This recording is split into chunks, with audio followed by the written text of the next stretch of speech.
Assalamualaikum teman-teman cerita untung. Siapa yang gak kenal dengan Irgi Fahrezi?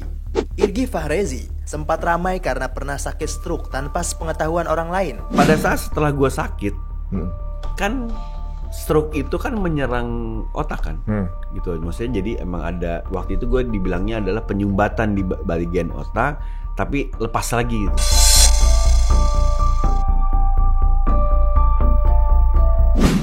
Terganggu lah gitu. Makanya kalau kena di kanan, crossingnya ke kiri. Gue kena motorik.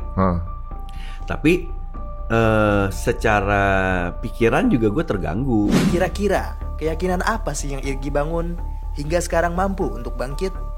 Yuk kita saksikan kisah lengkapnya hanya di Cerita Untung.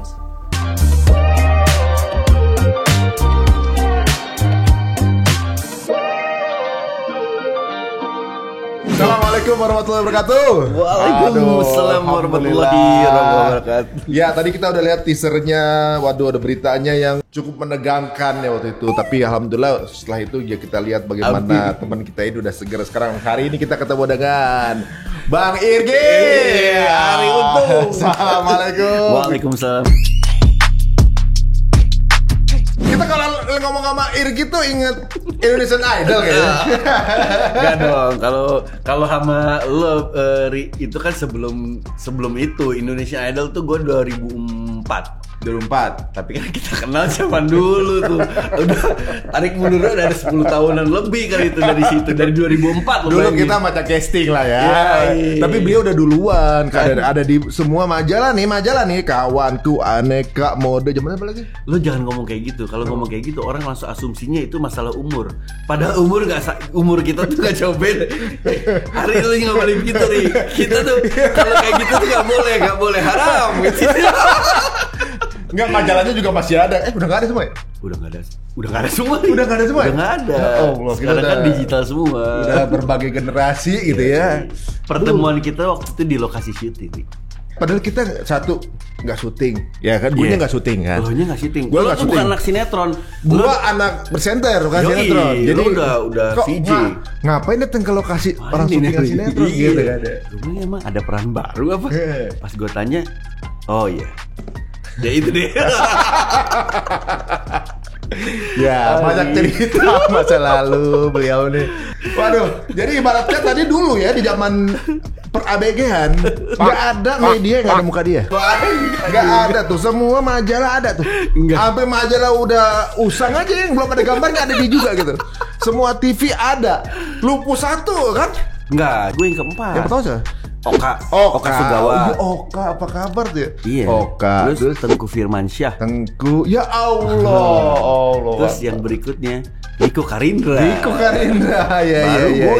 Gue yang relatif gue yang paling bontot. Yang paling bontot sebenarnya sekarang ya setelah gue itu Atar Syah. Nah, itu yang paling bontot tuh. Nah, gue yang sebelum terakhir. Waduh, ini tuh rombongan anak cakep semua tuh ya gitu ya. Jadi rombongan aktor-aktor keren lah masa itu. Elah. Makanya waktu kemarin tuh gue denger beritanya sempat stroke itu, gue juga pikir kayaknya orangnya sehat-sehat aja. Alhamdulillah. Orangnya juga ceria-ceria aja gitu kan.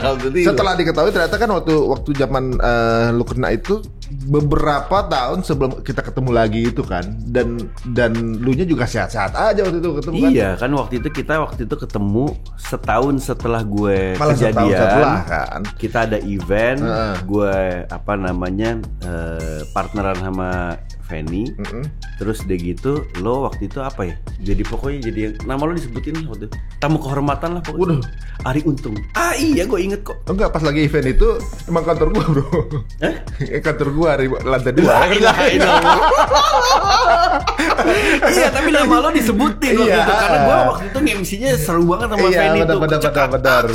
Ketawa-tawa mulu gue sama Fanny. Waduh, jadi itu salah satu event off air yang udah off air duluan sejak pandemi itu. Hybrid lah itu. Hybrid ya gitu. Maksudnya ada kerjaan dikit lah gitu ya, pandemi. Tapi alhamdulillah bahwa di situ gue juga pas gue lihat emang benar Irgi sakit, pas dilihat ternyata enggak, ternyata itu udah berapa tahun lalu kan kisahnya gitu kan. Betul. Dan pas itu udah sehat kok, biasa gitu.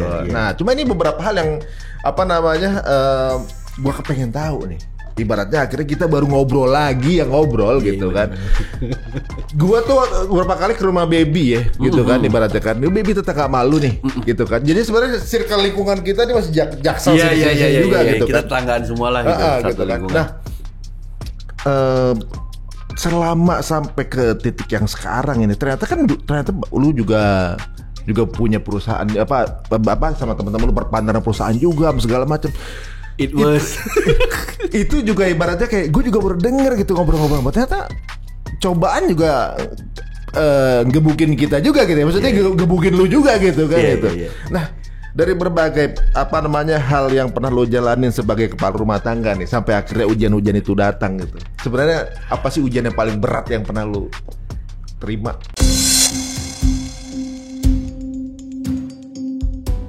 Kalau lu nanyanya sekarang ini, jawaban gue itu adalah semua ujiannya itu ya duniawi. Bener itu dia. Itu jawaban gue karena pas gue pikir-pikir, oh iya duniawi semua ya. Karena segala hal itu semuanya duniawi. Contoh soal nih materi itu udah mutlak tuh, materi nomor 1 lah, urutan pertama. Terus ketakutan lo nggak bisa achieve goals lo terhadap apalagi nih terhadap keluarga lo. Apalagi yang paling utama tuh anak-anak lah gitu. Entah itu sekolah, iya kan? Tapi duniawi semua menurut gue. Jadi ya itulah jawaban gue. Karena maksudnya kita gue ngomongnya begini karena mungkin udah ngelewatin. Iya kali ya. Gara-gara gue ngelewatin, ya jadi gue pikir-pikir, iya ya mungkin ini duniawi. Jadi gue harus serahin ini sama yang di atas gitu loh. Sampai hal waktu gue sakit itu kan triggernya karena gue mikirin itu, Iya. Oh, jadi justru sakit ini justru akibat karena banyaknya permasalahan lu pikirin jadi sakit. Iya. Apa permasalahannya? Gini. Yang sampai lu mikirin banget. Salah satunya adalah yaitu gue yang kerjaan gue itu. Terus hari itu juga masuk pandemi dong. Terus memang adalah sedikit pekerjaan di persyutingan apa di luar? Yang di luar syuting, ya kan, usaha gitu. Terus sama kalau syuting kan waktu itu freeze, nggak ada syuting, nggak ada pemasukan lah ibaratnya gitu.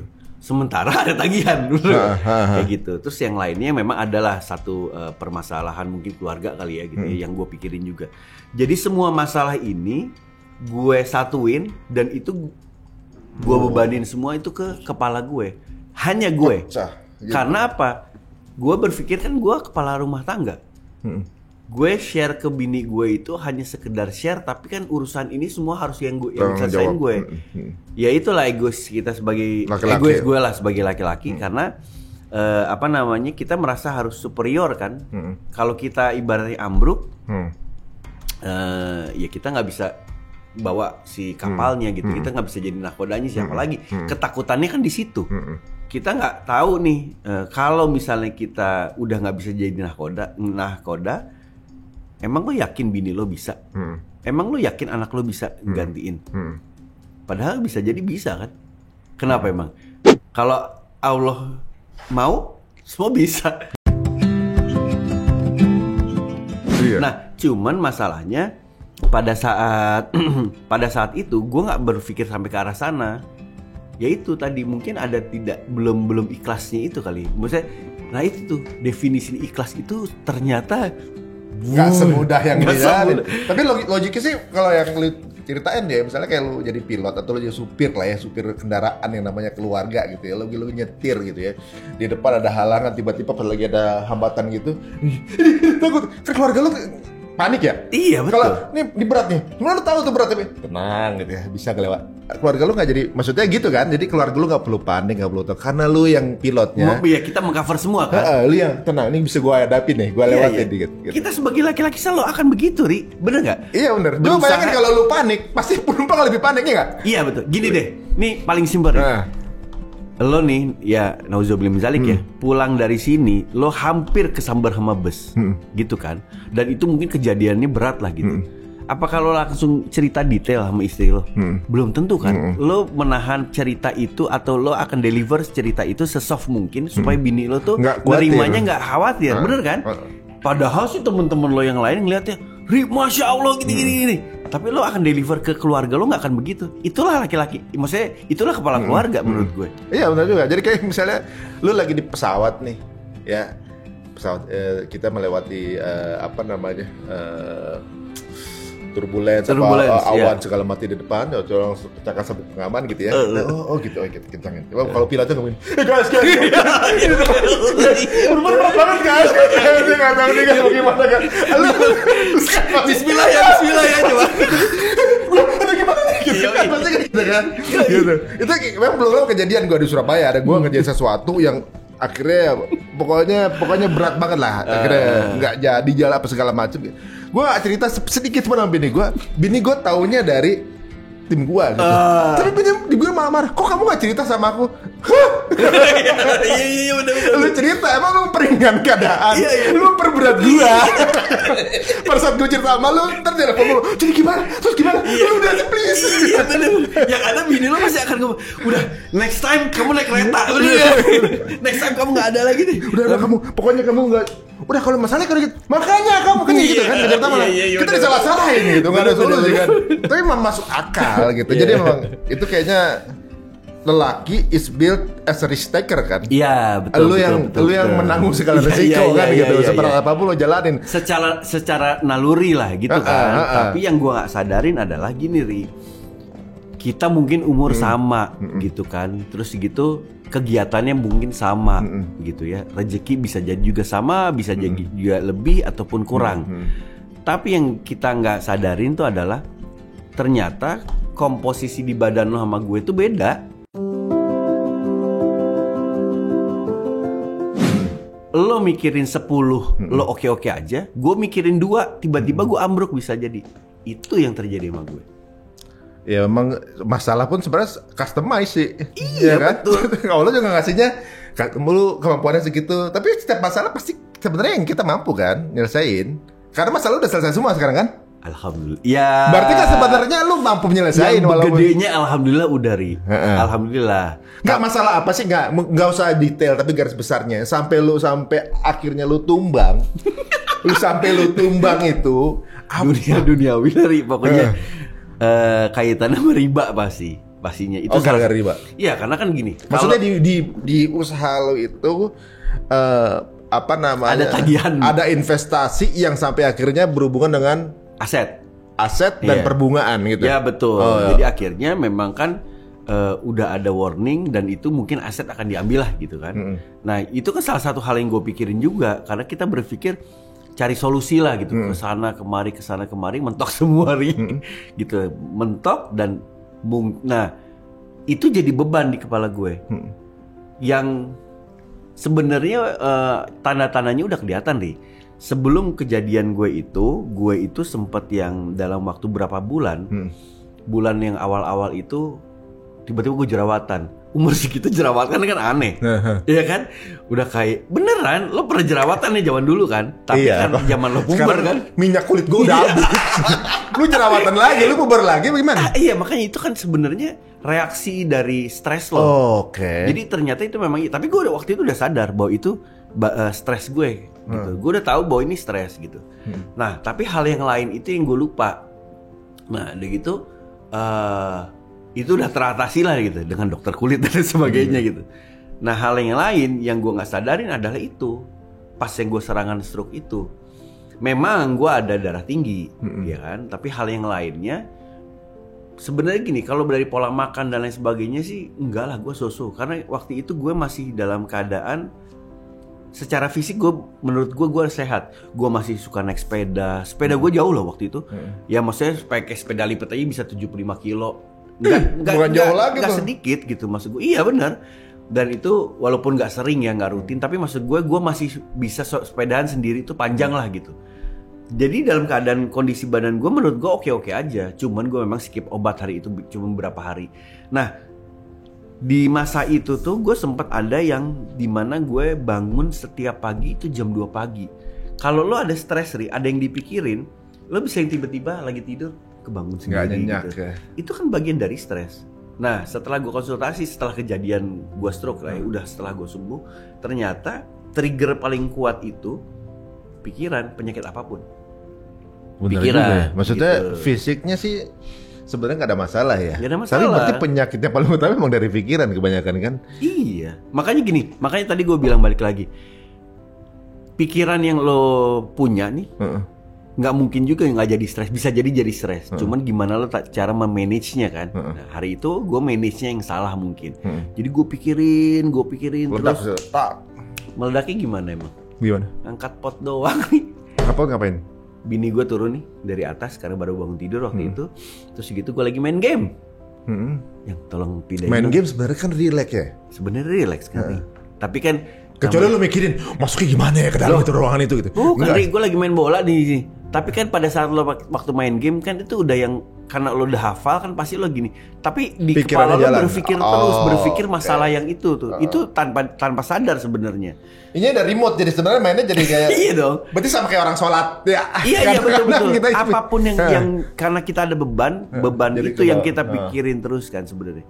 Bini gue turun terus gitu, yang tolong angkatin dong, ini di tangga nih ada pot tanah liat kan, ya lumayan lah segini lah gedenya gitu. Pindahin dong ke teras katanya gitu. Gue pindahin kok berat banget nih begitu gue taruh. Nah keseimbangan gue keganggu. Ternyata itu serangan. Oleng aja limbung aja gitu. Keseimbangannya itu apa nih? Nggak seimbang aja. Berdiri tuh goyang banget gitu. Gue duduk di sofa supaya gue berharap itu hilang, nggak hilang.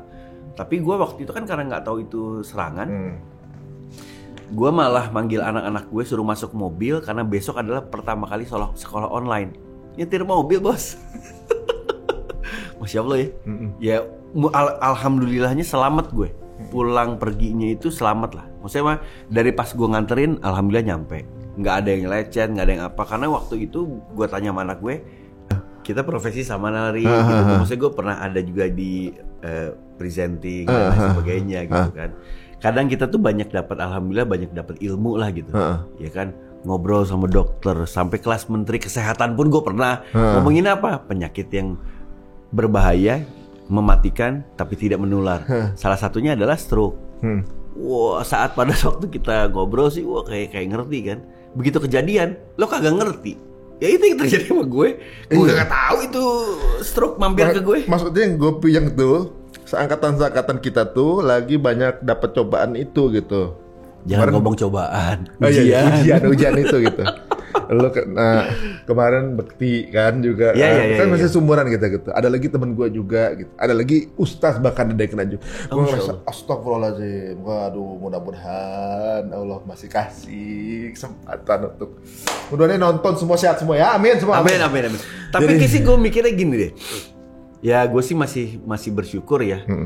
Gue alhamdulillah ada di tahap ini. Tapi walaupun gue nggak tahu nih menit kesekian gue seperti apa. Kan gue nggak bisa ngenebak nih 2 menit lagi gue kenapa. Kayaknya nggak tahu kan. Belum tahu kita 2 menit lagi.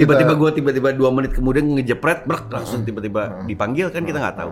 Tapi maksud gue sampai detik ini gue alhamdulillah masih dikasih, boleh dibilang ini kesehatan gitu loh. Gue masih kemarin dianggapnya sebagai apa namanya satu fase yang memang gue lolos lah gitu. Gue ngelewatin itu gitu loh. Tapi kalau memang kita dikasih kayak gitu, ya udah biarin aja, emang takdir Allah punya suratan kayak gitu. Mana takdir ya. Iya, mana tahu. Tolong air putih tolong ya. Gua enggak. Jangan berwarna terus. Kebanyakan kopi ini tolong air putih. Ngomong ini gua yang mikirnya. Gua kopi mulu gua mikirnya aduh astagfirullahaladzim ya Allah, mudah-mudahan dikasih waktu ya. Kita enggak pernah tahu ya maksudnya ya apa namanya?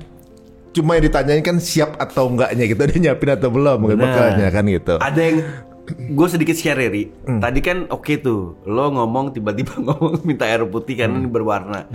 Karena itu kan dari sisi apa kesehatannya lah gitu ya. Itu nggak ada masalah lo lakuin itu. Tapi setelah gue tadi kan kita ngobrol, yang utama itu adalah satu hal yang memang lo harus sikapin. Ini menurut gue bahwa segala sesuatu yang kita lewatin itu harus ngerti itu dan juga benar-benar mendalami apa itu artinya ikhlas. Itu Rik ternyata. Walaupun gue belum kategori ngerti banget ya, tapi karena gue kemarin ngelewatin, Jadi gue berpikir, di part kejadian mana yang sampai lu ngerasa kayak ini kayak checkpoint lah. Oh, jadi ini gini, ternyata. Sebenarnya kejadian akhirnya gue tahu kata-kata ikhlas itu ya, itu setelah gue udah bisa ngambil kerjaan lagi nih. Tandanya kan waktu gue sakit itu kan gue motorik hilang nih. Tapi udah sekian lama, waktu itu beda berapa bulan lah. Setahun kemudian karena Juli 2020 kejadiannya gue stroke, Juli tahun depannya gue dapat kerjaan maksudnya dalam arti gue udah bisa syuting lah gitu. Kerjaan itu di Bali. Tapi masalahan gue belum selesai itu, yang masalah masalah aset gue itu nyangkut. Nah, cuman pada saat itu waktu gue ada di Bali, karena waktu itu syutingnya di Bali kan, gue diberangkatkan ke Bali sendiri, ya kan. Nah itu masih pandemi juga. Di situ tuh gue masih bergulat dengan persoalan yang si aset gue itu, dan gue harus nyelesain itu. Sementara kan konsentrasi gue juga harus untuk syuting dan lain sebagainya. Jadi selama gue syuting itu kepala gue tuh pikiran gue nggak ada di situ, nggak terfokus karena lu ada permasalahan juga. Betul. Nah terus di situ untungnya memang perjalanan setelah gue sakit itu gue larinya nggak ke bunuh diri, untungnya. Lu pernah kepikiran bunuh diri? Ya karena gue pikir, laki-laki itu sekarang ya itu ya balik lagi, karena lo ngerasanya kan lo pemimpin rumah tangga lah. Lu harus ya pada saat possibility lah tuh. Ya lo cuma dipinjam sebentar deh sama Allah gitu ya, hilang setengah, berat banget loh Rik. Lo cuma dikasih setengah itu untuk bergerak itu berat. Jangankan lo untuk turun dari tempat tidur gitu ya, ngebalik badan aja tuh, wah keringetan gue. Itu kayak ya Allah gitu. Tapi gue paksa, karena akhirnya larinya waktu itu kan pengennya ngadu sama yang di atas, sholat dan kayak gitulah gitu. Untungnya ya, untung gue, yaudah gue harus ibadah, mungkin ibadah gue kurang bener kali gitu ya. Jadi gue sempet nanya sama temen gue yang memang udah hijrah dan lain sebagainya. Alhamdulillah adalah ilmu walaupun ini cuma segini Ri. Tapi menurut gue itu yang jadi modal gue. Nah disitulah akhirnya pada saat waktu gue ngedenger masalah ikhlas dan lain sebagainya, gue mencoba untuk menerapkan lah gitu. Tapi menerapkannya itu bukan juga akhirnya gue terapin sehari-hari, karena berat Ri. Karena kan masih ada ego kita untuk aduh gue harus selesai nih, kalau nggak begini nih, kalau nggak begini gitu. Setelah gue mentok, kira gue doa aja sama Allah nih. Ngadunya udah mau sama siapa lagi? Udah mentok, super mentok Ri. Tapi segala effort lo jalanin. Nggak bisa ngapa-ngapain juga. Gue udah bisa bergerak, tapi masalah gue nggak kelar-kelar. Ya udah akhirnya gue mentok. Untungnya gue akhirnya ke ibadah. Untuk kalau nggak ke ibadah, gue nggak akan mikir sama Allah kali, pasti yakini gue. Karena gue akhirnya waktu itu ya larinya ke ibadah, lebih ke ibadah hari-hari sih sebenarnya, sholat gitu. Disitulah gue doa, ya Allah, saya mentok.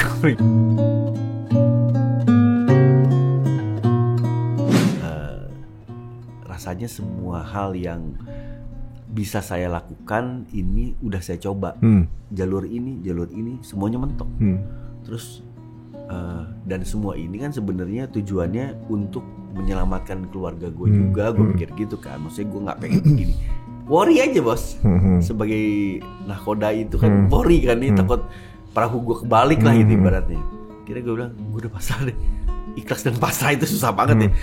Jadi akhirnya gue bilang, tapi gue pasrah kayak waktu itu, ya Allah, saya serahkan deh semuanya nih yang saya punya ini kepadamu ya Allah gitu. Karena saya sadar, untungnya gue dari zaman dulu anak gue lahir, gue sadar bahwa anak yang dikasih ke kita itu adalah titipan gitu. Jadi doa gue dari dulu adalah gini, ya Allah, mudah-mudahan titipanmu ini saya bisa jalanilah gitu, sampai semampunya gitu. Nah pada saat itu akhirnya gue udah rela aja gue, ya Allah, saya serahkan semua yang saya punya ini kepadamu ya Allah. Karena saya sadar yang saya punya dari mulai harta, orang tua, istri dan juga anak-anak itu adalah titipan. Gue bilang gitu kan, karena saya udah gak mampu lagi gitu. Jadi kalau seandainya saya mau diambil, insya Allah saya rela deh, ikhlas, gue bilang gitu. Tapi saya mohon nih ya Allah gitu, kalau memang berkenan saya boleh diambil, tapi jangan sisakan hutang lah gitu. Karena hutang itu terwariskan sama anak istri gue gitu kan. Ya udah, asar tuh asar tuh di Bali lagi ya kan. Di Bali tempat liburan, tiba-tiba masa diijabahnya cuma dalam hitungan jam. Masya Allah nggak? Itu datang telepon dari Jakarta, Pak. Itu udah ya Pak, di approve. Rinding terus kan. Gue kagak bisa ngomong nih. Gue cuman gini di kamar di Bali gue. Ya Allah. Akhirnya gue sujud syukur, gue nangis sejadi-jadinya di situ. Gue telepon bini gue, yang di approve.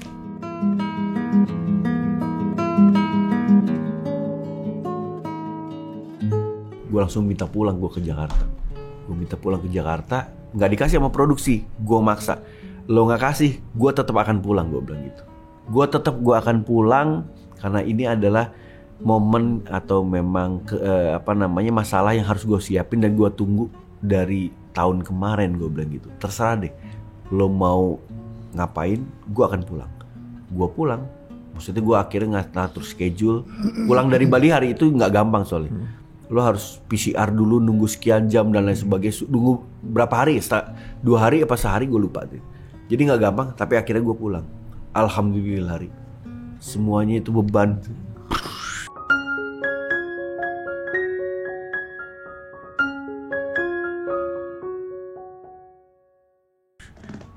Allah cuma gini dong. Masya Allah. Tapi di situ yang akhirnya gue tuh mikir arti kata ikhlas itu memang nyangkut kemana-mana. Coba kalau gue tahu nih maksudnya makna dari ikhlas itu sebelum kejadian gue sakit, gue gak akan sakit. Setuju gak? Lo punya masalah nih mungkin. Lo punya banyak usaha nih kan kayak gini nih. Tiba-tiba lo mentok. Apalagi tuh urusannya sama pembayaran dan lain sebagainya. Lo serahin deh. Ya Allah, bismillah deh ini semuanya. Teori ya, ini gue ngomongnya cuman karena berdasarkan pengalaman gue. Tapi kalau misal kita berpikirnya atau gue berpikirnya hari itu, ya Allah udah deh, saya ikhlasin aja deh. Kalau memang ini bukan milik saya ikhlasin deh. Atau kayak gitu-gitulah. Karena itu duniawi deh. Gak akan sakit gue. Yakin gue. Jangankan sakit, stres aja gak akan stres gue rasanya. Wah. Bener gak? Bukannya gue ini bukan orang yang alim. Bener. Karena tau gue kita kan kenal lama lah gitu. Tapi maksud gue cuman kan memang berjalannya umur, terus akhirnya lo berproses, lo punya anak bini. Cara berpikir kayak kita itu sebandel-bandelnya kita. Masa iya yang dipikir sih, udah banyak ya? Iya, maksudnya gini, masa iya sih pada saat lo dipanggil gak ada kebaikan sedikit pun yang lo pengen bisain.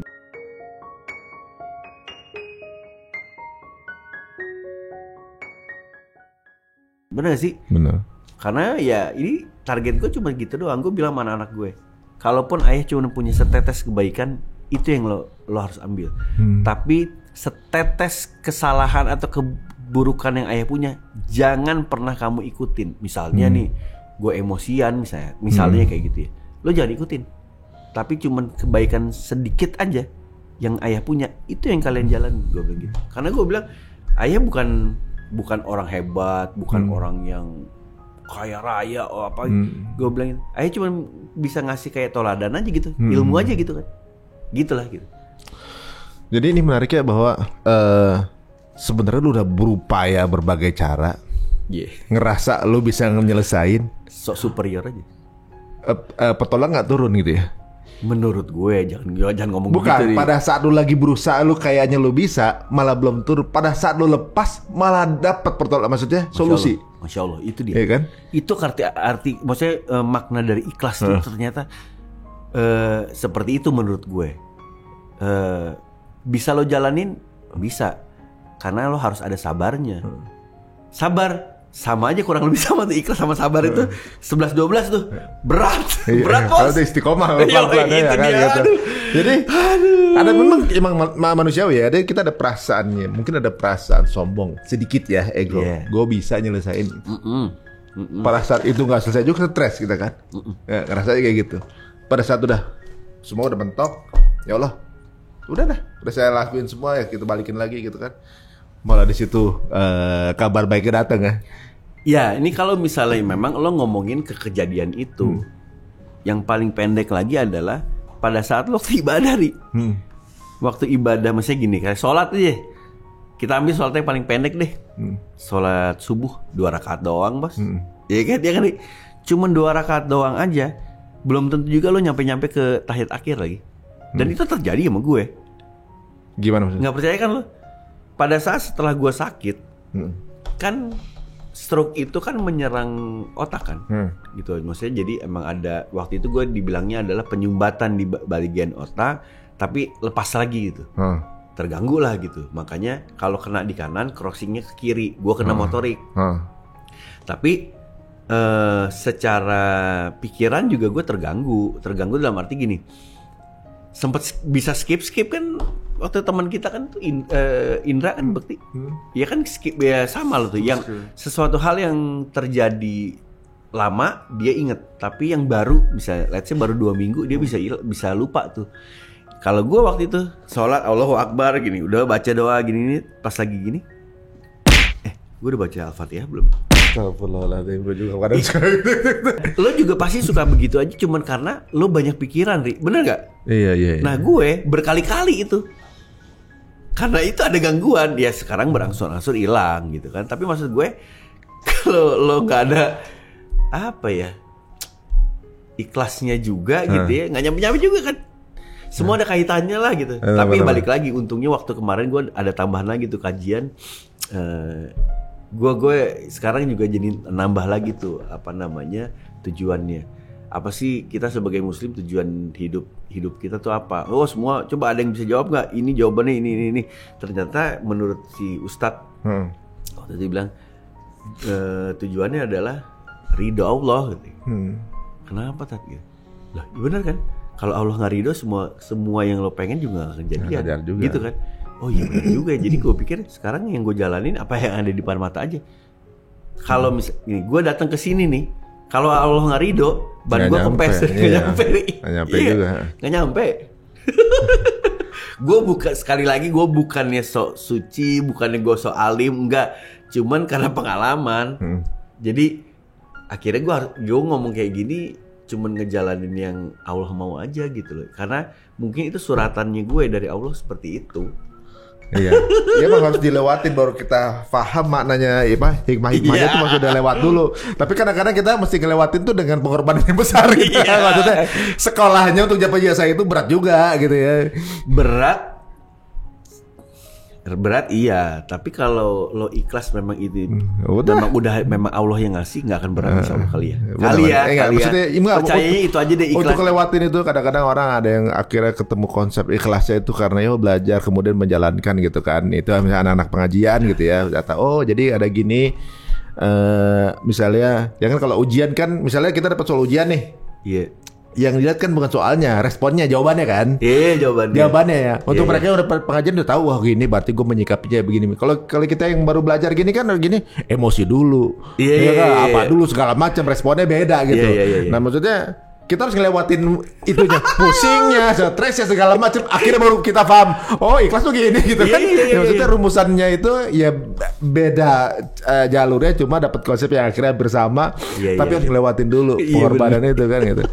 Tapi menarik sih sebenarnya. Jadi gue pernah dengar dari Ustadz juga nih, kalau ikhlas itu gimana ya ibaratnya ya, pada sudah mentok kita tinggal serahin, kemudian baru ketemu tuh. Karena Nabi Musa juga nggak tahu tuh ketika udah sampai ujungnya, wah laut doang nih. Dia nggak tahu kalau jalan keluarnya di belah laut itu kan. Itu kan sesuatu hal yang kalau manusia pikir nggak akan mungkin terjadi. Pada sudah mentok doa. Ya udah tinggal lo aja yang misalnya gitu. Gue yakin saat itu Nabi Musa begitu disuruh membelah laut itu, pasti mungkin ada di hati kecilnya membelah laut. Bisa apa gitu kan, nggak masuk nggak logika kan, kita mikir logika kan. Tapi begitu cuma karena disuruh mentok, ya udahlah gue lakuin aja deh gitu. Lah kok hasilnya di luar dari ekspektasi kan gitu. Itu kalau orang bilang di luar ekspedisi nih. Di luar ekspektasi gitu kan. Kayak Nabi Ibrahim ketika mau dibakar kan dia nggak tahu kalau apinya nggak bakalan adem. Bener nih. Ya kan? Ketika udah mati, ya udah Allah mau gimana. Iya, gue alhamdulillah gue dikasih kesempatan sama Allah untuk ngerasain itu ya.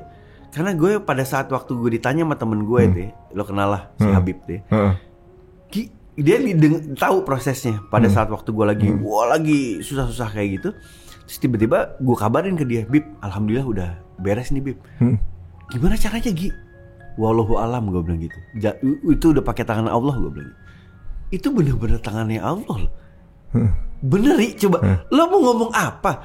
Dalam hitungan cuman mungkin dia pertolongan pada deket, cuma lu pikir kayaknya gak bakal dapet lagi nih gitu. Iya kan? Setelah gue selesai sholat asar, tiba-tiba Pak, approve ya. Gue bingung, kok bisa ya? Tapi kalau Allah memang kun fayakun, kejadian. Jadi, iya makanya. Aneh tuh. Ya, aneh tuh. Tapi emang naluri manusiawi. Kita kadang sombong ya. Maksudnya kita sombong. Kita bisa. Sombong lah, gue gampang, gue tinggal jual aja. Gue tinggal ngiklanin aja. Bener. Gue punya nama kok. Ibaratnya gue gini juga orang pada ntar beli gampang nih. Gak semudah itu Mulyadi gitu. Aduh. Masya Allah tuh. Ya makanya. Ini kan itu yang kejadian tadi itu kan waduh, Masya Allah luar biasa. Sebenarnya lu ngerasain keajaiban Allah tuh kapan aja sih yang pernah lu rasain dari hidup lu? Sebenarnya kalau gue tarik mundur tuh banyak dari dulu tuh mungkin gue ya banyak dapat keajaiban 2006 salah satunya. Ini bukan ria. Alhamdulillah 2006 gue bisa berangkat ke Tanah Suci. Dan itu berangkat ke sana itu dalam kondisi gue dapet haji. Bukan umroh ya, haji ya? Bukan umroh. Ini gue harus ngomong ya Ria. Gue ke sana itu berangkat haji dalam keadaan tidak niat. Maksudnya lu belum ada, ibaratnya gini, orang kadang-kadang ada yang mau niat umroh gitu ya, atau juga daftar haji gitu ya, gitu. Ada yang udah daftar haji sekarang menunggu kuotanya sampai 20 tahun gitu kan. Itu udah punya niat nih, udah naruh duit gitu. Betul. Berangkatnya masih 20 tahun lagi gitu. Lu gak mikir apa-apa gitu, lagi gak kepikiran, tiba-tiba lu berangkat. Gitu kan, kayak gitu kan. Bener. Gue gak kepikiran kesana coba karena gini. Gue emang waktu itu udah berniat mau kesana kalau gue umroh dulu. Paling tidak gue umroh dulu lah gitu. Tapi kan waktu itu kondisinya gak mungkin. Kenapa? Anak gue masih 6 bulan. Dan schedule lagi padat gitu ya. Schedule iyalah. Ya waktu itu memang lagi kerja lah gitu. Tapi maksud gue, kalaupun gue harus berangkat kan gue bisa ngatur waktunya nantilah gitu pada saat waktu gue kosong. Tapi yang utama adalah karena anak gue kan masih menyusui waktu itu, ya kan. Jadi gue pasti harus nunggu itu kan. Jadi tujuan pertama gue itu adalah gue akan berangkat ke sana umroh dulu lah, ya kan. Kita maksudnya berangkat haji tapi nggak sekarang gitu kan? Nggak sekarang, ya kan. Selalu orang yang anak-anak muda pasti jawabannya belum dipanggil. Iya, dipanggil. Lo bener dipanggil beneran lo. Ya kan. Tapi kan di masa di 2006 itu kan masa high rotation lah ya ibaratnya. Maksudnya kita tuh yang lagi benar-benar ya. Nah, itu emang lu ada program apa yang waktu itu? Hari itu kalau program religi, alhamdulillah waktu itu gue Pildacil. Alhamdulillah waktu itu gue dapatnya panjang Ri. 7 season kalau nggak salah. Jadi banyak kenal ustadz dan lain sebagainya. Dan juga gue bergaul juga sama teman-teman yang main baju koko dan lain sebagainya. Jadi sebenarnya arah ke situ itu, that's why gue alhamdulillah bisa ke arah sana tuh. Maksudnya akhirnya ada yang ngajakin lah dan lain sebagainya. Itu arahnya itu kelihatannya udah dikasih clue gitu loh sama Allah tuh, udah ada clue-nya gitu. Cuman ya dasar gue nya aja. Maksudnya gak kebaca kodenya gitu ya? Bukan ya memang gak ngebaca-baca gue ya. Dablek aja kali. Tiba-tiba hari itu sebenarnya cuman karena gue diminta sama temen lah gitu. Gi, kita mau berangkat haji nih gitu. Punya gak sih katanya temen yang punya travel haji umroh kan. Terus oh ya oke gitu. Dia minta diskon dan lain sebagainya. Itu common lah ya kan gitu. Oh ya oke, nanti disampaikan. Dan gue kebetulan punya nih temen deket dari SD. Memang baik, sampai ke bapaknya pun gue kenal baik lah gitu. Terus gue minta izin sama dia, Ra, boleh nggak? Gue bilang gitu. Temen-temen nih pada mau berangkat tapi pakai travel lo. Bilang dia sama bokap. Tapi bolehlah dapet diskon. Gue bilang gitu. Oke, nanti gue bilang sama bokap. Dia sampein. Karena gue temen deket kan, beda cuma berapa hari lah gitu. Udah dia balik lagi. Udah gitu, udah tuh dapat dari bokap gitu. Terus dia gitu, dapat diskon nggak? Iya kata gitu. ada syaratnya dia bilang. Syaratnya apaan? Lo harus berangkat. Berangkat? Gue berangkat, orang gue belum umroh, gue bilang gitu. Gue bercanda aja gitu, memang kita kan temen dari dulu gitu. Enggak gitu. Temen gue dengan entengnya, lo ngomongnya sama bokap. Sialan lo, walaupun gue kenal, tapi kan ngomong sama orang tua tuh beda ya dia. Keder kan gitu. Ya ngomongnya sama bokap. Gue akhirnya gue ngomong sama bokapnya dia, gue ngomong sama bokap gue. Terus gue bilang sama bokap gue, gimana tuh Pak? Kamu lagi ada duit gak? Gitu, gue bilang gitu. Duit sih ada, gue bilang gitu. Terus gitu, waktunya gimana? Kan kamu lagi syuting banyak. Waktu sih sebenarnya kalau misal kita untuk ibadah itu sih mungkin bisa jadi bisa. Ya udahlah, katanya berangkatlah gitu. Gue belum niat, gue bilang gitu. Maksudnya gue kan belum pernah umroh, gue bilang gitu kan. Belum kepikiran lah kalau haji, gue bilang. Ya udah, teman-teman gue ini akhirnya waktu itu sempat cancel karena waktu itu hajinya itu dia mau ikut grup lain lah sama almarhum Uje. Tapi belakangan akhirnya balik lagi ke gue karena kuotanya habis. Kuotanya di UJ itu habis, di almarhum habis. Jadi akhirnya dia balik lagi, kayak kita on tuh jadi di sana ya. Ya udah, gue ngomong lagi sama temen gue. Oke, dia bilang gitu. Terus dia gitu, tetap ya syaratnya itu. Gue apa sih gitu. Ya udah, pas gitu tiba-tiba gue dimintain paspor, semuanya dimintain paspor termasuk gue. Nah, gue pikir kan supaya yang lain juga bisa di-approve lah gitu, bisa dapat kuota, gue kasih aja paspor gue dengan entengnya gitu. Ya udahlah, belum tentu juga dapat kuota dalam hati gue gitu nih. Tiba-tiba kuota nih, alhamdulillah kuota dapat kata gitu. Kuota dapat. Selesai gitu, bayar dong ya kan, bayaran dengan harga diskon, semua pada bayar. Oke, gue juga mau bayar, ditahan. Maksudnya gimana ya gue bilang? Lo kagak usah. Maksudnya nggak usah gimana sih gue bilang gitu? Lo ngomongnya sama bokap. Digituin lagi gue. Waduh, ini apaan nih gue bilang.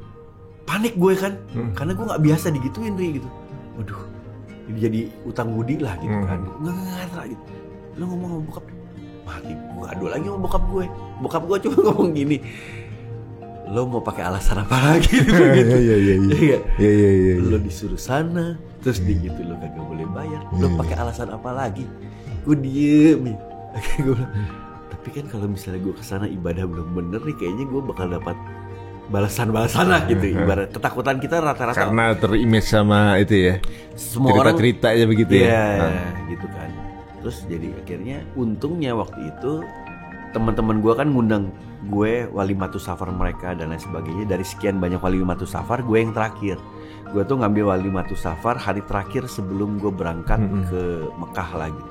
Ustadz gue ngomong bahwa kenapa sih lo gak berpikir bahwa kalau kita mau ke sana itu untuk bertobat, katanya gitu kan. Jadi gak usah mikirin bahwa lo akan dibalas di sana. Emang iya Allah kayak gitu, katanya gitu kan. Enteng aja gitu ngomongnya. Iya juga ya, kayaknya kok kita sok banget mikirnya gitu. Ya udah akhirnya gue berangkat lah ke sana. Masya Allah nyari, ada lagi tuh kejadiannya. Masa iya kok bisa semuanya serba kebetulan lah gitu. Berangkat ke sana dapatnya Haji Akbar. Berangkat ke sana musim dingin kan aneh. Biasanya orang panas gitu ya. Panas gitu. Masa gue karpet merah banget sih? Iya. Ini orang, ya kan ibaratnya nih orang ngocol aja, ibaratnya juga belum bener, masa dapat haji kayak gitu? Ya gitu. Jadi akhirnya gue pikir kalau ya itu balik lagi makanya kalau Allahnya ridhonya seperti itu. Apa yang lo tolak pun gak akan bisa lo halang-halangin.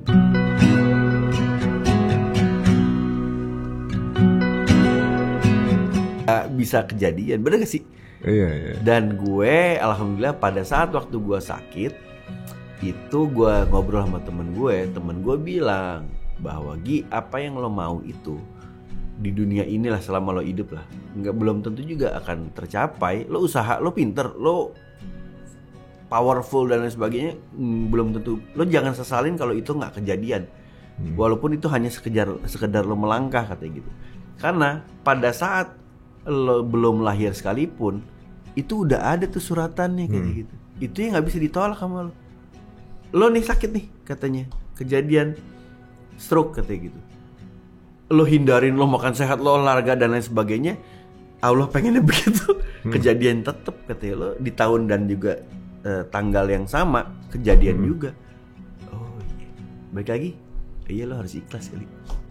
Iya. Nyambung lagi sih. Nyambung lagi ya. Oh iya. Jadi ibaratnya waktu itu lu padahal hanya menjalankan tugas profesi, kemudian dekat dengan orang-orang baik, hadiahnya lu berangkat haji. Iya deh. Maksudnya kayak begitu gitu. Maksudnya itu kodenya sih udah gamblang banget sih ibaratnya kayak gitu kan. Gue masih inget Ri, ada ceramah ya dari Ustadz. Kalau kita mau menjadi apa, itu bergaulah dengan orang yang diinginkan lo. Contoh soal, lo mau jadi rampok, bergaul sama rampok. Jadi deh, pelajaran rampoknya masuk ya. Iya kan? Referensi iya, dapat ya. Bener kejadian tuh. Lo mau jadi penjahat, lo akan bergaul sama yang jahat. Lo mau jadi pintar, lo bergaul sama orang yang pintar kan. Lo mau jadi baik, lo bergaul sama orang yang baik gitu. Nah kebetulan alhamdulillah waktu itu lingkungannya baik semua kan. Bener juga lo kejadian. Iya bener. Kayak lu temenan sama apa? Orang bilang tuh pedagang minyak wangi. Iya. Lu bakal wangi juga kan? Iya bener. Bener. Paling tidak kecipratan lah ya. Kecipratan. Itu kayak kemarin belum lama gue ke Jordan tuh. Gue ke goanya Al-Kahfi tuh kan. Yang pada tidur kan. Itu kan itu anjing itu nggak tahu itu binatang masuk surga kan. Satunya anjing masuk surga gitu kan. Kalau gue pikir kan anjing kan banyak yang menajiskan ya. Ini binatang yang najis sih ibaratnya gitu, liurnya segala macam gitu ya. Dia aja masuk surga karena ngumpul sama orang soleh. Lah, kita manusia mau masuk surga cuma dikasih kode gitu doang. Lu ngumpul aja sama orang soleh. Iya bener. Ibu gak seberapa tapi ya minimal kan nanti mereka masa kita gak keajak sih kan gitu. Bener. Iya bener aja gue ngeliat. Oh iya bener juga ya.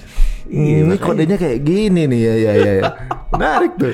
Tapi memang ya kalau memang hal-hal kayak gini bisa lo dapetin di umur yang lebih muda, itu akan sih lebih maksimal. Cuma nggak pernah ada kata terlambat bro. Nah, iya betul, karena suratannya kayak gitu kan. Kebetulan kita di umur segini baru mungkin ya dapat hal-hal kayak gini gitu. Tapi bagi gue sih alhamdulillah karena memang udah suratannya begitu.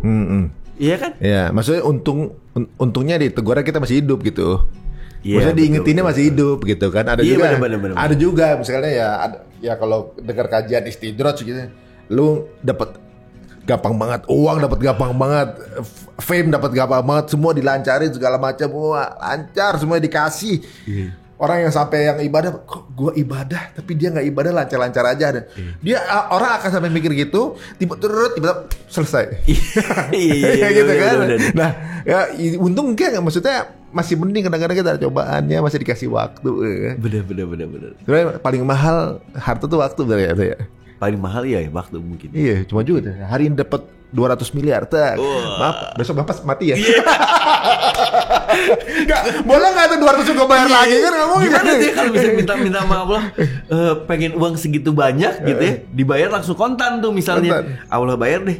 Tapi ya sejam deh gue kasih kayak gitu tiba-tiba ditarik gitu. Enggak kepake juga tuh. Duitnya sih tetap lo punya, tapi nyawa lo. Itu kan enggak bisa. Aduh, tapi ya ini emang kadang-kadang butuh sebuah proses ya untuk ibaratnya nemuin itu, dan kayaknya ya seru juga untuk kemudian kayak gua ngeliat gini, teman bokap temen lu itu tuh saat itu berarti kan dia spending jatuhnya ya kan, beliau tuh spending untuk itu, ibaratnya dia nggak tahu itu akan dia tuai lagi kapan gitu, maksudnya dengan memberikan lu free waktu itu kan. Lu cerita di sini ini kan sebuah pahala inspirasi nih. Iya, dia pahalanya masih dapat loh. Jadi bukan lagi dia tuh lagi investasi cerdas di bidang pahala menurut gue ya. Ri, kalau gue sih ngelihatnya beliau itu rezekinya itu tumpah itu karena kebaikannya dia. Karena beliau itu adalah ya kebetulan gue juga baik sama beliau. Yang waktu pas gue sakit keluar dari rumah sakit, gue dibawa ke satu pengobatan dan akhirnya gue bisa gerak lagi ini motorik gue tuh udah mulai bisa ini, salah satunya gara-gara dia. Masya Allah Ri. Tapi memang gini, kalaupun hari itu gue sebutin aja ya namanya, nggak apa-apa ya. Nggak riak kan kayak gitu. Enggak, tergantung niat itu manggung gue bisa ya. Namanya Omul. Jadi si Omul ini waktu itu ngedengar gue sakit, dia langsung WhatsApp apa telepon gue lupa lah. Dia tahu bahwa gue serangan. Dia cuma ngomong gini, Gi, kamu jangan down. Om pulang dari Bandung, kamu om bawa ke ada satu pengobatan yang di gitu ya di kota itu. Dan karena memang waktu itu dasarnya dia nyaksiin pakai mata kepala sendiri ada orang yang datang hari itu pakai kursi roda 10 hari berturut-turut, terus terapi di situ. Hari ke-10 dia bisa berdiri dan juga jalan. Mungkin jalan tuh bukan jalan lari dan lain sebagainya, tapi dia udah bisa bergerak lah, progresnya kelihatan. Akhirnya dia bawa gue ke sana. Gue waktu itu ya udah atas nama ikhtiar aja gue. Udah gue jalanin. Masya Allah, Ri. Pas gue dibawa ke sana, gue betul dikasih tahu bahwa ini akan kita lakukan terapi ini 10 hari berturut-turut. Kamu nggak boleh ada yang miss ya, 1 hari pun. Oke. Pas gue hari itu kita janji ya, hari itu kita akhirnya terapi. Hari pertama tuh ya, jam 9 pagi gue datang, jam 10 selesai. Itu hari Jumat, gue lupa itu bulan apa. Pulang dari situ gue ke rumah temen gue itu. Gue nebeng untuk Jumatan. Gue tarik mundur sedikit sebelum gue berangkat ke sana. Pas subuh gue sholat, takbirnya gue tuh gini, Ri, Allahu Akbar. Yang kirinya gue tarik, ya kan. Nah balik lagi kita ke si tadi pas gue pulang dari sana, gue mau sholat Jumat. Pas sholat Jumat ya kan, gue didudukin di bangku itu bangku basok lah gitu. Terus udah gitu kita mau sholat, tiba-tiba kan Allahu Akbar, ngangkat bos. Masya Allah. Hari pertama, Ri. Tandanya kan emang menurut gue Allah ridhonya gitu. Dan di hari pertama itu gue dikasih kesempatan lah. Gue waktu itu berpikir ya Allah, alhamdulillah nih kayaknya gue masih ada kesempatan nih untuk pengen bisa sembuh lah gitu. Disitulah semangatnya gue mulai muncul. Makanya gue yang langsung, wah bismillah nih, Allah masih ngasih kesempatan buat gue, karena kan ini tujuannya juga buat istri dan juga anak-anak. Harusnya tujuannya memang ke gue juga sih. Tapi kan karena kita namanya orang tua ya gitu ya, pengennya supaya gue bisa melakukan aktivitas lagi untuk istri, anak-anak gue dan juga orang tua gue lah gitu. Insya Allah bismillahnya gue niatnya kayak gitu. Ya udah akhirnya gue semangat tuh untuk berobat di situ. Hari pertama, hari ketiga lagi gue berobat di situ, gue ketemu juga satu akupuntur. Nah di akupuntur itu progresnya detik itu juga, Ri. Masya Allah. Tangan gue begini, gue bisa ngeliat gelas. Masya Allah. Ya teman-teman, gini tuh nikmat banget. Bener, nih, bisa begini ngangkat gelas itu ternyata nikmat tuh. Bayangin tuh, ya untuk yang kena stroke begitu aja nikmat kan. Wah, selama ini kita begini sambil marah-marah, gue gimana cara jaga, begitu. Padahal kita lagi dikasih nikmat ya. Setuju banget. Allahu Akbar. Gue untuk bergerak itu tuh bukannya begini, Ri. Bergerak itu tuh karena kiri yang kena. Oh, harus gini, Ri. Itu pas yang gue di akupuntur itu, tangan gue bisa ngangkat gelas yang berat. Ngegelas itu tuh gelas yang ada di warung-warung, yang kaca, tau kan? Itu kan berat dong. Terus diisi air, tangan gue bisa begini. Masya Allah. Super progress. Kun fayakun, itu yang gue bilang. Ya Allah. Gue ngomong begini, gue minta maaf. Ini gue bukan ria. Cuman karena bagian mana yang ria? Gue takutnya ada orang yang berpikir seperti itu. Karena gue takutnya ada aja kan, kita nggak tahu ya. Tapi maksud gue berdasarkan pengalaman yang gue alamin. Iya kan, kita nggak bisa kontrol hati orang, Bu. Yang misalnya dari sendiri kan. Ya ibaratnya kita nggak bisa bodo amat orang mau judgement kayak gimana kan. Yang penting kitanya sebenarnya nggak gitu kan gitu. Dan cerita lu ini justru sebenarnya gue rasa nih banyak yang ngalamin. Banyak. Ada orang yang kepentok masalah bukan 1-2 orang, jutaan bro gitu. Gue juga pernah ngerasain itu, teman-teman gue juga pernah ngerasain itu. Semua pengusaha pernah ngerasain posisi itu. Tapi ada yang jatuhnya kemudian stres. Ada yang jatuhnya dipasrahkan tinggal itu tuh. Ini kalau gue rasa sih ya, pada saat lu deket sama orang-orang soleh, lu dapet solusi-solusi kebaikan. Iya insya Allah. Tanpa mereka gak kepengen return apa-apa dari lu sebenarnya. Iya betul. Ngapain? Tapi bagi gue ada orang ini gini.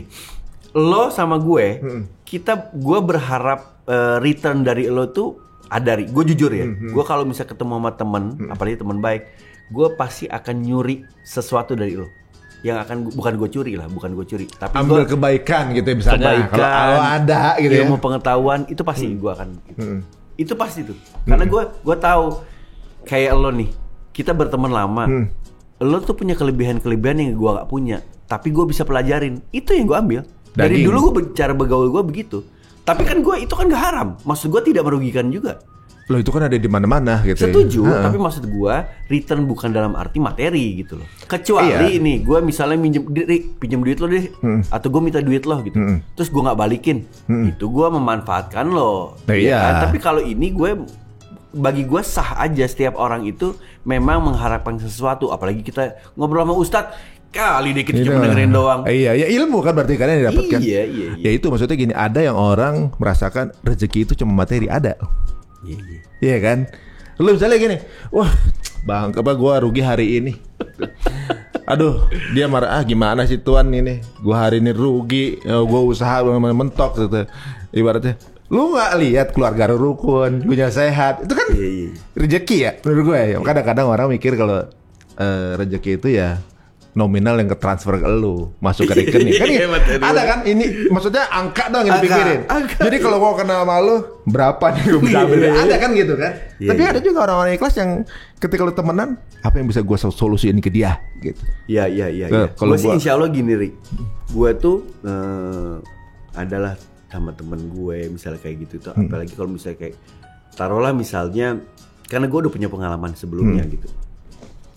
Misal lo ngajakin gue bisnis gitu kan ya, gue pengennya dari awal tuh yang didorong duluan itu adalah silaturahmi, bener menurut gue. Ya, karena bagi gue investasi gue yang paling utama itu lebih ke arah situ. Untung rugi atau untung siapa yang nggak mau. Pada saat waktu kita partneran, kita berdua pasti pengen untung, Rik. Kalau kita jadi partner, pengen untung tuh jelas.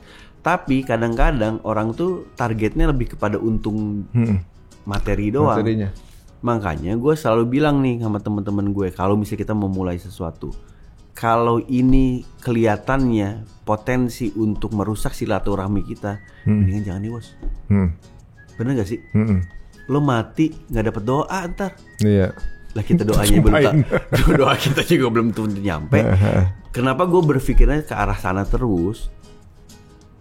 Sorry nih, agak sedikit ini ya. Keluar jalur dulu. Gue pengen nanya sama lo, pernah gak lo pamit sama anak-anak lo? Gua? Pamit apapun. Yang lo tangkap aja, pamit lo pernah gak? Pamit mau pergi lo pernah? Kalau gue sama anak-anak gue, bahkan gue suka ingetin suatu saat Pipit tuh gak akan ada lagi gitu. Selalu gue ingetin maksudnya tuh, anak-anak lu siap harus jadi mandiri, karena ini gak selamanya nih gue ada di sini, gak selamanya terfasilitasi. Ya lo aja gitu kan. Gitu kan. Gue pamit nih. Apa? Gue pamit. Waktu gue waktu gue serangan gitu kan. Terus kan gue nggak mau dirawat sama dokter, ya kan. Terus gitu gue minta pulang lah. Ya bini gue terpaksa dia harus tanda tangan dong sama rumah sakit. Jadi tapi dokternya bilang sama bini gue, oke bu, bolehlah pulang, dia bilang gitu. Tapi kita buat ini nih perjanjian. Kalau bapak nanti di rumah itu sering-sering dicek tensi, dia bilang gitu. Kalau tiba-tiba tensi naik, nggak ada cerita harus dibawa ke rumah sakit, harus dirawat, dia bilang gitu. Dan itu kejadian malamnya, gue tidur jam 2 pagi, gue mau lagi ke belakang lah gitu ya. Itu sama bini gue langsung di tensi dulu. Tensi gue, prestasi itu. Kenapa? Berapa bos? Tensi lu berapa? Ranking tinggi. Ranking tinggi. Dua anak cukup, yoi. Lu di ini rooftop dong. Yoi. Tapi gak berasa apa-apa nih. Emang bener tuh, itu yang namanya bahaya kayak gitu tuh. Terus di gitu bawahnya juga 100-an nih kayak gitu. Itu akhirnya udah nggak ada Mbak Bibu sama bini gue, dibawa mau kita diajak ke ini. Ya udah ambil baju, dia udah nyiapin baju dan lain sebagainya. Berangkat gue mau ke bawah, kan gue tidur di atas, ngelewatin kamar anak gue. Anak gue masih tidur. Sebentar gue bilang gitu. Ngapain sih? Kan bini gue sama pah gue tuh gitu. Di situ gue pamit sama anak-anak. Pamit. Gue mau pamit. Karena apa? Gue tahu kondisi gue ini bukan penyakit biasa menurut gue. Walaupun gue nggak tahu ya ini. Tapi gue waktu itu udah kepikiran, walau alam mungkin gue bisa jadi nggak pulang lagi ke rumah. Pamit gue, anak-anak gue nggak bangun, gue cuma ciumin satu-satu, ayah pamit ya. Masya Allah, makanya gue suka ngomongnya masalah itu gitu loh. Maksudnya sekarang ini ya, karena bener aja tuh, lo sama nyokap lo aja atau sama orang tua lo aja jangan lo ngomongin masalah kematian deh. Karena apa? Jangan berpikir bahwa umur lo di atas mereka, gini deh, sama anak lo lah. Jangan lo berpikir umur lo di atas mereka, lo akan dipanggil duluan. Bisa jadi orang yang umurnya jauh lebih muda itu bisa dipanggil duluan. Itu yang juga terjadi sama kita kan. Lah gue sama nyokap gue aja kan tuan nyokap gue jauh. Lah penyakit yang mampir, yang penyakit kayak gini mampirnya ke gue duluan. Bukan ke gue duluan, amit-amit jangan sampai mampir ke nyokap gue. Tapi itu pun mampirnya ke gue. Semua orang punya takdirnya masing-masing. Jalannya udah dipikir sini. Pamit tuh gue. Nah balik lagi tuh yang pada saatnya masalah pamit itu. Kenapa gue ngomongnya masalah itu gitu loh, sebelum terlambat. Tapi memang perlu kita ingatkan juga sih bahwa ya semua pasti akan ketemu itu kan. Cuma kalau kita nggak ingat bahwa kita akan dipanggil, lupa gitu. Wah, tenang aja. Kita mah lupa, pasti akan lupa terus. Maksudnya besok juga masih hidup kan gitu kadang-kadang gitu ya. Gue memang ngebiasain kan anak-anak gue bahwa lagi ya pasti akan fun lah di hidup mereka nih. Masih muda kan? Iya. Wah gitu, tapi meninggal juga gitu. Cuma masalahnya nggak mesti yang dulu meninggal bokapnya, bisa juga anak ya kan gitu. Iya, itu yang memang harus ditanemin. Waduh, luar biasa nih. Thank you banget nih ini. Ini ngobrolnya dari awal gara-gara stroke, ternyata impact dari kejadian tersebut banyak hikmah yang bisa diambil jadi pelajaran ya. Maksudnya kita juga dengernya, ternyata emang orang nyangka jadi public figure tuh serba enak gitu ya. Gitu. Ternyata ujiannya kan nggak pernah tahu ya gitu ya. Maksudnya kan ada momen-momen di mana gitu. Pada saat dapat duit banyak, kemudian diapain ya? Akhirnya investasi kan itu masalah gitu kan. Jadi kadang-kadang gue pikir orang yang pendapatannya sedikit atau pendapatannya banyak, belum tentu yang pendapatan sedikit itu kurang bahagia dibanding kita kan. Siapa dia nggak perlu mikir stresnya gitu. Waduh, jadi banyak belum tentu cukup, sedikit belum tentu kurang. Ini masya Allah luar biasa. Katanya Ustadz kan gitu ya. Sebenarnya orang yang mungkin dia dapat kedudukan tinggi, harta yang banyak, itu kan sebenarnya pertanggungjawabannya lebih berat daripada orang yang nggak punya apa-apa lah gitu. Yang penting ibadahnya benar gitu loh. Pada saat waktu di kuburnya itu pertanyaan itulah yang akan ditanyain. Oke, uang yang lo pakai dapetnya dari mana, terus digunakan untuk apa. Sementara kalau orang-orang yang mungkin pendapatannya sedikit dan lain sebagainya, ya paling buat ibadah, ibadah istri. Simpel aja. Bener. Kayaknya ini kayaknya jalan lewat surga tuh lebih lancar ya udah. Bukannya kita nggak mau berduit. Kayak gue gini, dengar dari Ustadz gini, kan kita beberapa kali ada step kehidupan ya. Ke dunia ini kayak cuma lewat kayak minimarket katanya. Minimarket kita nggak bakal lama kan, mampir doang kan. Lu ngambil banyak, di kasir pasti lama, bener nggak? Iya kan? Lu ngambil doang, lu balikin lagi. Lu lewat aja di kasir kan gitu. Iya kan? Nggak, gue ambil tapi udah gue kembaliin lagi. Gue dapat duitnya tapi gue udah manfaatin buat masyarakat, gak gue bawa gitu. Lu ambil dikit tuh tanyanya dikit, ambil banyak, ya lu lama di kasir. Ya kan gitu. Kan lu cuma lewat doang. Oh, bener juga tuh saat dalam hati gua. Aduh, banyak banget hikmah ya di sini saya dapetin ya. Luar biasa. Kadang-kadang gue juga dengar kadang-kadang kita stres sama pekerjaan karena kita terlalu fokus sama hasil bukan effortnya. Padahal yang dinilai dari pahalanya tuh effortnya. Pokoknya capeknya gitu ada pahala, tapi ngerasa nggak dapetnya karena gitu kan. Yang masuknya kan kita pikir kan. Tapi manusiawi itu juga. Manusiawi. Soalnya emang duit itu bukan segalanya, tapi segalanya pakai duit. Bener sih. Bener realistis aja kan gitu ya. Tapi memang gitu dari sekarang gini aja deh. Gue alhamdulillah ya. Sekarang ya boleh dibilang nih beberapa waktu kebelakangan gue lebih happy lah gitu ya. Karena gue mikir ya udah gue pakai konsep itu aja deh. Gue ikhlas, gue nunggu ridho Allah aja. Bersyukur aja gitu. Jadi kalau misalnya gue ngelakuin sesuatu yang gue jalanin sekarang ini bener-bener yang ada di depan mata, karena itulah ridhonya Allah ada di situ gitu loh. Jadi ya gue yakin aja memang kalau yang gue dikasih di depan mata ini ridhonya Allah yang pasti insya Allah udah jadi barang halal, barang halal gitu. Iya, ya maksudnya ya berarti walaupun dalam keadaan nunggu ridha Allah tapi ikhtiar jalan terus gitu kan. Ikhtiar jalan terus. Pengen kaya ya ikhtiar terus. Iya terus harus sama masih napas ya. Iya. Aduh, ini keren banget obrolan kita ya, nggak nyangka ya seorang host Indonesian Idol. Gua ngeliat dia, aduh hampir semua TV ada, sampai TV rusak juga ada dia dulu. Aduh, dia sama dia. Kita pernah di zamannya Ri. Kalau gua kan di satu channel doang bro. Bro kagak gitu kali. Abis itu baru keluar setelah kontrak selesai. Kalau lu kan semua dia lagi, MC dia lagi. Itu kan strategi marketing. Iya. Aduh, makasih Niki ini untuk sama-sama, namanya hikmahnya. Mudah-mudahan gak kapok. Mudah-mudahan kita saling belajar. Benar, Mudah-mudahan kita terus amanah ya. Amin. Ya, teman-teman kalau dirasa ini bermanfaat, monggo silakan di-share aja. Atau mungkin mau dipotong-potong, mau di-share lagi, mau ngomong aja. Nggak usah khawatir monetize karena udah gua lock. Enggak. Bebas. Masya Allah luar biasa. Kita nggak nyangka ya bahwa ilmu itu bisa datang dari siapa aja, dari mana aja. Hari ini mudah-mudahan ada bermanfaat dan bisa jadi pala jariah untuk Bapak Irgi Ahmad Farezi. Amin ya Allah. Ya. Sampai ketemu lagi di episode berikutnya. Assalamualaikum warahmatullahi wabarakatuh. Waalaikumsalam. Masya Allah, mantap.